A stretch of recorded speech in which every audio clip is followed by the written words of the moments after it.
कुर्बानी का वक्त आया, रसूल पाक सल्लल्लाहु अलैहि वसल्लम ने फरमाया, फातिमा अपनी कुर्बानी के करीब आ जाओ।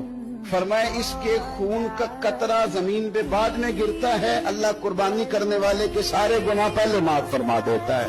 क्या अंदाज है सैयदा का, फौरन पूछती हैं, फौरन उम्मत का भला करती, कहती या रसूल अल्लाह ये सिर्फ अहले बैत के लिए, ये सारे मुसलमानों के लिए। नबी पाक ने फरमाया नहीं फातिमा, ये सारी उम्मत के लिए फजीलत है।